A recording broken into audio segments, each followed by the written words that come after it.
ब्रह्मरूपमादिमध्यशेषसर्वभाषकं भावषट्कहीनरूपनित्यशतमदयं ब्रह्मणोऽधिगोचरं च नेति नेति भावितं त्वं नमामि देवदेव রামকৃষ্ণমীশ্বরম।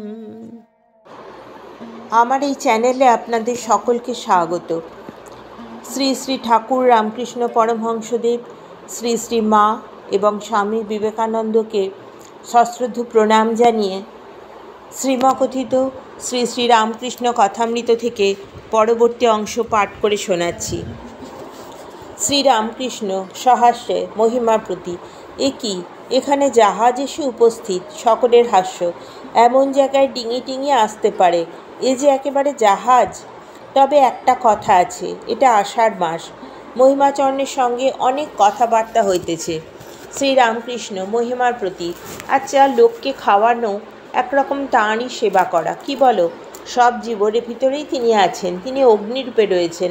খাওয়ানো কিনা তাকে আহুতি দেওয়া, কিন্তু তা বলে অসৎ লোককে খাওয়াতে নাই। এমন লোক যারা ব্যভিচারাদি মহাপাতক করেছে, ঘোর বিষয়াসক্ত লোক, এরা যেখানে বসে খায় সে জায়গায় 7 হাত মাটি অপবিত্র হয়। হৃদে শিওরে একবার লোক খাইয়েছিল, তাদের মধ্যে অনেকেই খারাপ লোক। আমি বললুম, দেখ হৃদে, ওদের তুই যদি খাওয়াস তবে এই তোর বাড়ি থেকে চললুম। মহিমার প্রতি। আচ্ছা, আমি শুনেছি তুমি আগে লোকদের খুব খাওয়াতে, এখন বুঝি খরচা বেড়ে গেছে? সকলের হাস্য। ব্রাহ্ম ভক্ত সঙ্গে। এইবার পাতা হইতেছে দক্ষিণের বারান্দায়। ঠাকুর মহিমাচরণকে বলিতেছেন, আপনি একবার যাও, দেখো ওরা সব কি করছে। আর আমি বলতে পারি না, না হয় একটু পরিবেশন করলে। মহিমাচরণ বলিতেছেন, নিয়ে আসুক না, তারপর দেখা যাবে। এই বলিয়া হু হু করিয়া একটু দালানের দিকে গেলেন, কিন্তু কিয়ৎক্ষণ পরে ফিরিয়া আসিলেন। ঠাকুর ভক্ত সঙ্গে পরমানন্দে আহার করিতে বসিলেন। আহারান্তে ঘরে আসিয়া বিশ্রাম করিতেছেন। ভক্তেরাও দক্ষিণের পুষ্করিণীর বাঁধা ঘাটে আচমন করিয়া পান খাইতে খাইতে আবার ঠাকুরের কাছে আসিয়া জুটিলেন। সকলেই আসন গ্রহণ করিলেন। বেলা 2টার পর প্রতাপ আসিয়া উপস্থিত। তিনি একজন ব্রাহ্মভক্ত। আসিয়া ঠাকুরকে অভিবাদন করিলেন। ঠাকুরও মস্তক অবনত করিয়া নমস্কার করিলেন। প্রতাপের সহিত অনেক কথাবার্তা হইতেছে। প্রতাপ, মহাশয়, আমি পাহাড়ে গিয়েছিলাম, দার্জিলিংয়ে। শ্রীরামকৃষ্ণ, কিন্তু তোমার শরীর তো তত ভালো হয় নাই, তোমার কি অসুখ হয়েছে? প্রতাপ, আজ্ঞা, তার যে অসুখ ছিল আমারও সেই অসুখ হয়েছে। কেশবের ওই অসুখ ছিল। কেশবের অন্যান্য কথা হইতে লাগিল। প্রতাপ বলিতে লাগলেন, কেশবের বৈরাগ্য বাল্যকাল থেকেই দেখা গিয়েছিল। তাকে আহ্লাদ প্রমোদ করতে প্রায় দেখা যেত না। হিন্দু কলেজে পড়তেন, সেই সময় সত্যেন্দ্রের সঙ্গে তার খুব বন্ধুত্ব হয়, আর সেই সূত্রে শ্রীযুক্ত দেবেন্দ্রনাথ ঠাকুরের সঙ্গে আলাপ হয়।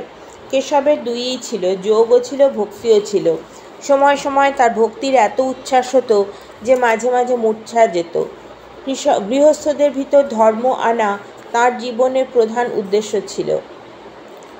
লোকমান্য ও অহংকার, আমি কর্তা, আমি গুরু, দর্শনের লক্ষণ। একটি মহারাষ্ট্রদেশীয় স্ত্রীলোক সম্বন্ধে কথা হইতেছে। প্রতাপ, এদেশের মেয়েরাও কেউ কেউ বিলেতে গেছে।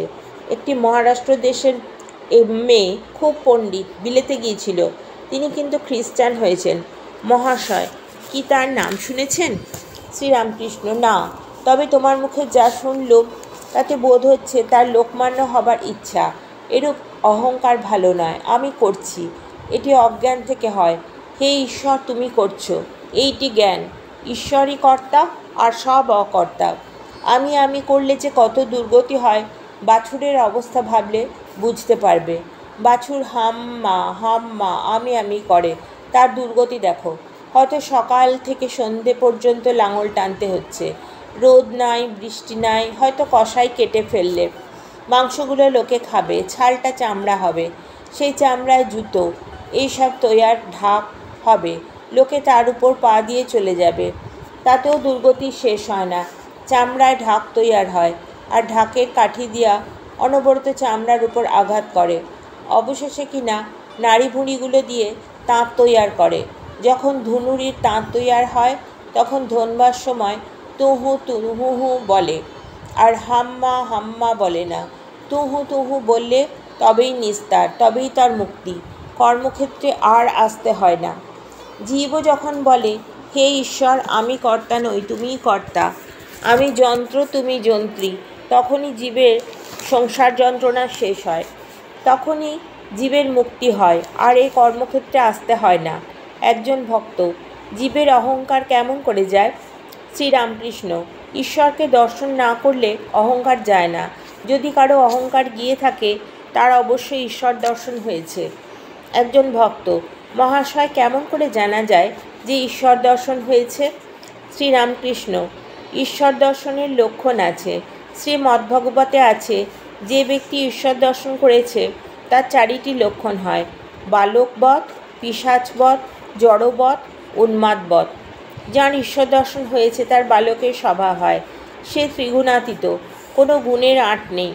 আবার সূচি সূচি করে তার কাছে দুই সমান, তাই পিশাচবধ। আবার পাগলের মতো কভু হাসে কভু কাঁদে, এই বাবুর মতো সাজে গোজে, আবার খানিক পরে কিছুই নাই, বগলের নিচে কাপড় রেখে বেড়াচ্ছে, তাই উন্মাদবধ। আবার কখনো কখনো বা জড়ের ন্যায় চুপ করে বসে আছে, জড়বধ। একজন ভক্ত, ঈশ্বর দর্শনের পরে কি অহংকার একেবারে যায়? শ্রীরামকৃষ্ণ, কখনো কখনো তিনি অহংকার একেবারে মুছে ফেলেন, যেমন সমাধি অবস্থায়। আবার প্রায়ই অহংকার একটু রেখে দেন, কিন্তু সে অহংকারে দোষ নাই, যেমন বালকের অহংকার। 5 বছরের বালক আমি করে, কিন্তু কারো অনিষ্ট করতে জানে না। পরশমণি ছুঁলে লোহা সোনা হয়ে যায়, লোহার তলোয়ার সোনার তলোয়ার হয়ে যায়। তলোয়ারের আকার থাকে, কিন্তু কারো অনিষ্ট করে না। সোনার তলোয়ারে মারা কাটা চলে না। আজকের পাঠ এই পর্যন্তই। আপনারা সকলে ধৈর্য ধরে আমার এই পবিত্র পাঠ শুনলেন, সেজন্য আপনাদের অশেষ ধন্যবাদ। আবার শ্রী শ্রী রামকৃষ্ণ পরমহংসদেবকে আমার ভক্তিপূর্ণ প্রণাম জানিয়ে আজকের পাঠ শেষ করছি। আপনারা আমার চ্যানেলটি সাবস্ক্রাইব করলে পরবর্তী অংশগুলি সহজেই পেয়ে যাবেন। ধন্যবাদ।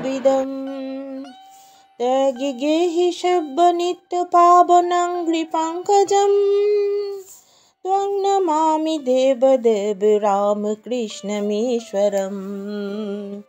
ত্বং নমামি দেবদেব রামকৃষ্ণমীশ্বরম। ত্বং নমামি দেবদেব রামকৃষ্ণমীশ্বরম।